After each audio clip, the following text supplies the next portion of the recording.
Hey guys, so just a couple of quick videos today. Um, this one is a little bit more about what you saw on, or what's going to start to happen on my videos. Uh, Fortunately or unfortunately, I I don't know how to say this, but YouTube manually reviewed a couple of my videos and set them to what is it, made for kids or whatever, safe for kids, whatever they set them as. I actually reached back out to them and said, I don't think this is so a couple of things. My intended audience is adults. I don't do this for children. Just because I happen not to curse, or happen not to feature violence, lewdness, cursing, adult situations in my video doesn't mean it's for children. It's a different format, right? It's not, and I don't want to be forced to include those things in the video. I mean, I'm just, do I curse? Yeah, I think every adult curses every once in a while, but I don't do it I don't do it here. What for? But anyways, what I'm trying to say is that I appealed to YouTube, and much to YouTube's, props to YouTube, they went and saw it and said, you know what, we agree with you. Because I kind of argued with them, not argued, but I made a point to them. I didn't argue. I just made a point to them for them to consider, there are adults who collect pops. There are adults that collect porcelain dolls. There are adults that collect any number of things that are geared to children, and yet they are not marked as for kids. So this just happens to be one of the things that I collect that people think are for children, but this video or this channel is not intended for that purpose whatsoever.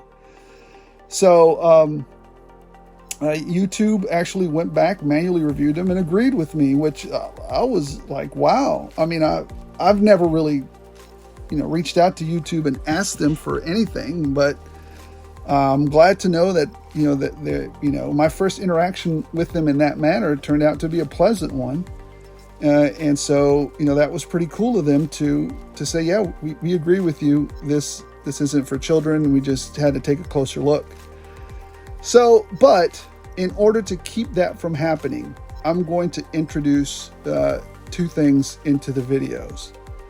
And I actually forgot to film that one over there. So, but number one, I'm going to include a feature that has, really no marketing to do, or nothing to do really with kids.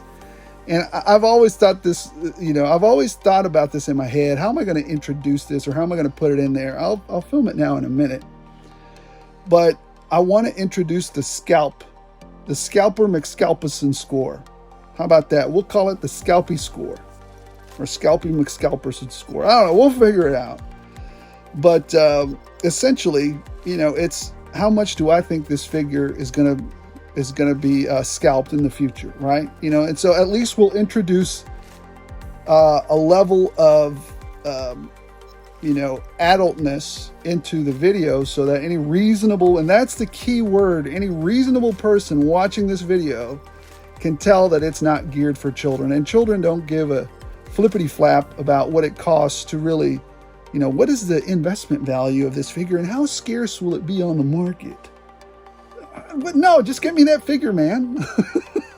Go buy me that Spiders Man or that Bats Man. So we're going to introduce that element. And on top of that, we're going to put what every other toy tuber puts in front of their videos, which is a warning to kids not to watch my stuff. So that'll be on there for a few seconds, maybe 5 seconds, just so that I can say, look, any reasonable human read that and said, hey, we probably shouldn't have kids watching this, because there was a big red warning sign that said, don't let kids watch it. Sorry about that. Put my big freaking hand in the way there. But the other thing that I'd like to talk about, and this is kind of a late breaking news,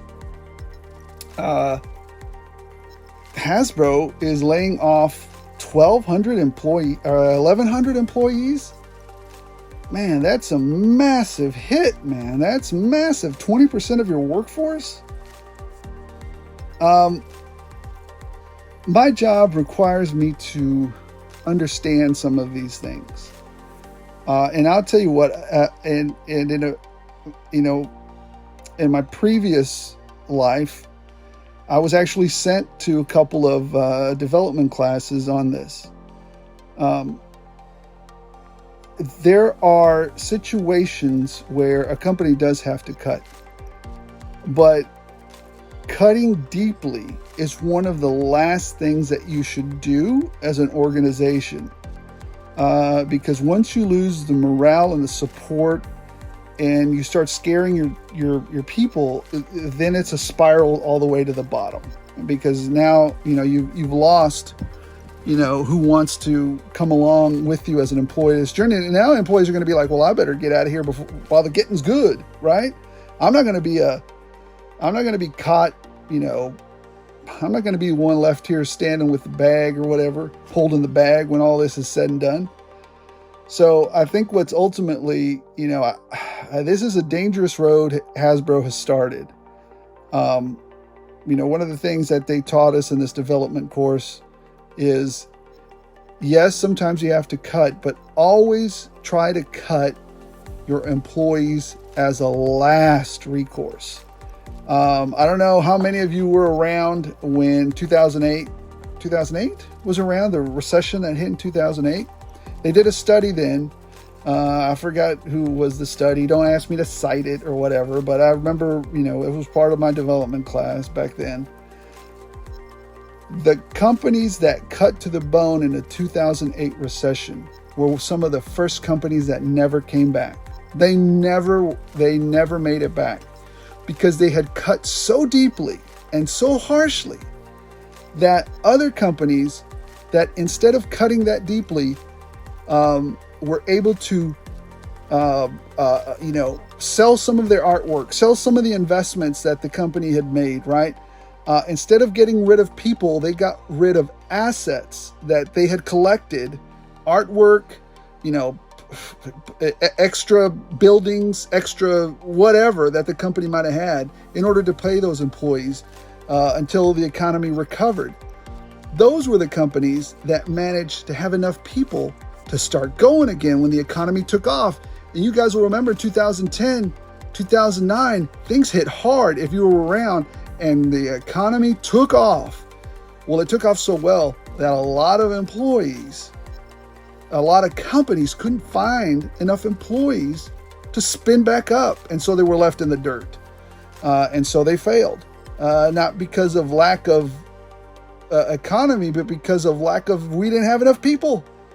All to say that this is a bad move, man. You never want to put this on your employees that hard. It's a bad move. Whatever you have to do to avoid that, whatever you did to put yourself in that manner, number one, this is harsh to say, but the very first thing that I think about and that I was taught is, when you're laying off employees, there's two things that happen. Either you've had a colossal failure in management and the ability to staff appropriately, or you've had a colossal failure in leadership, in vision and in innovation, because now you're affecting people's lives, and there's an element of danger with that, right? You're messing with people's livelihoods, and it's just not a good look. It's not a good look for the company. It's not a good feeling as an employee. We've all seen time and time again where those situations are dangerous, not for only the company, but for the employees that work there as well. So if at all possible, I would always say, grow appropriately, be careful when downsizing, and, because you're affecting people's lives. That's dangerous, man. So, as always, guys, the world is rough. That's why I always crack open some toys. But anyways, that's what we'll be doing with the channel. The first thing I talked about, because I don't want to get, number one, I don't want to be forced into, cursing or, lewdness or foulness or nastiness in my videos for no other reason than to not be labeled, for kids, because they're not for kids. And I think Hasbro is making a bonehead move. And, again, it's a colossal failure in management, colossal failure in leadership, colossal failure in innovation. Where are the ideas? Where is the ability to bounce back? It's gone. It's gone. You've probably gotten rid of those people. And now what do you have left? Middle management? Oh, you're in trouble, man. You're in trouble. If that's the case, and here's the crazy part, you might want to sell that IP that's so valuable right now. But to who? You know what I'm talking about. My bread and butter. I want that to succeed. I'd like to see Hasbro succeed because I like the G.I. Joe line. I don't like it. I don't like the G.I. Joe line. I love the G.I. Joe line and what they've been doing with it. So I pray for the employees, the people that are being hurt by this, and I hope they land well. And I hope, the company, knows what it's doing and does well as well. Anyways, all that to say, I wanted to give you guys a little bit of an update as to what's happening with the channel and why you saw that new stuff happening. So appreciate so much everybody watching, everybody subscribing. Don't forget about the Ross 3-pack Viper giveaway video. Go check it out. Put in the comments what you need to put in there. And as always, guys, as long as you guys keep watching, I'll keep rolling this out.